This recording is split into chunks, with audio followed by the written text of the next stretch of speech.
I'm at the Ontario Improv. This is where it all started for me. I watched a lot of these comedians perform.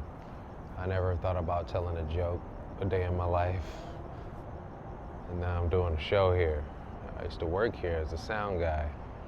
People used to tell me, "Oh, you just a sound guy, man. You're not a real comedian, right?"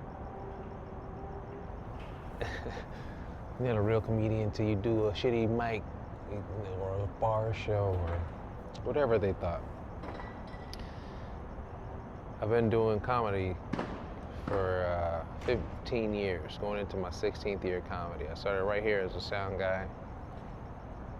Never thought about telling a joke a day in my life. The reason why I got into comedy is because I was suicidal. I was depressed. I was going through a really rough patch in my life. And I ended up working here and getting a job. And now here I am, producing shows here, headlining shows here, hosting shows here. It's been a very interesting journey. I wanted to not be alive anymore. And so I started working this club, and laughter, joy, comedy saved my life. And now, I worked, and one of my coworkers was a producer, a show producer, and then I freestyle rapped at one of our Christmas parties, and he was like, "Damn, you made all that up?" I was like, "Yeah, it's freestyle, you know?" And he was like, "Dude, you should do that on my show."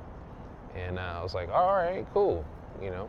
And one of my coworkers was also one of my friends I went to high school with. He was also a comedian, like 3 years, maybe 2 years at the time. And he was like, "You're not gonna tell any jokes at the Improv? You're a fucking hack. You're a gimmick. What are you?" You know, he just went hard on me. And so I wrote 5 minutes of jokes out of spite. And then I went to my friend's house, and I was like, "Can I run my jokes by you?" And they were like, "Never ever tell jokes. You're trash. Don't be a comedian. People are gonna boo you." And I was like, "Damn, that was harsh," you know? So I went down to a local bar called Liam's. Look at that guy.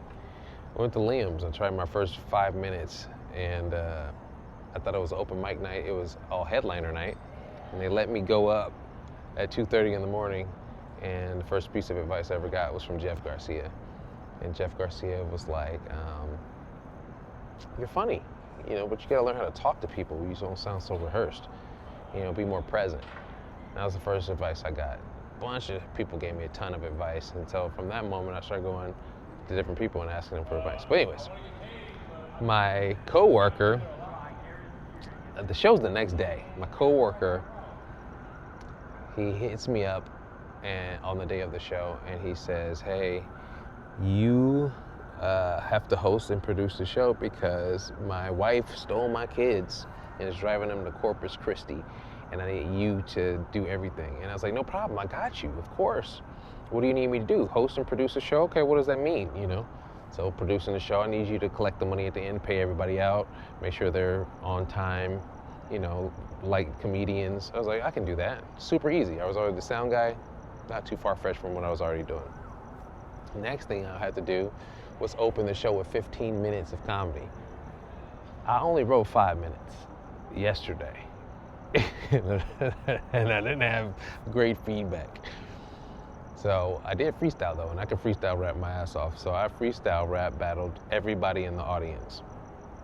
And I did my 5 minutes of jokes in 3 minutes. And then I did 10 minutes of very uncomfortable crowd work.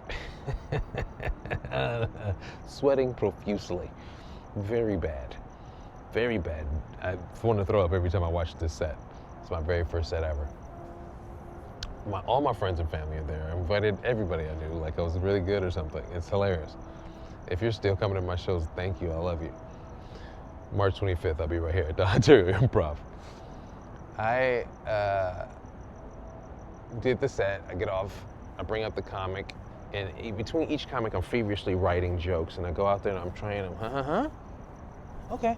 And I fucking kept doing that, right? End of the night, club gives me a bunch of money. I pay all the comics. I I made a mistake. I had to go back and catch one of the comics to pay him some more money.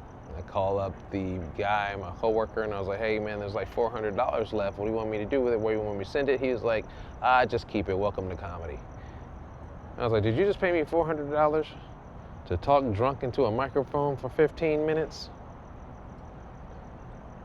I'm a comedian. And here I am, the Ontario Improv, man, back where I started, on my anniversary. It's kind of important to me. That's why I wanted to stop by the club. I'm on my way back to Las Vegas right now. I just drove from Huntington Beach. I was in Marina Del Rey. I was in Hollywood. I'm performing everywhere. Anybody who will book me, I'm taking all shows. I am performing everywhere. I'm doing everything that I can to spread as much joy and positivity in this world as I possibly can. I want everybody to come to my shows because I know they're gonna be dope. I know they're fire, so come to this one. March 25th. See comedy. It saved my life. See why.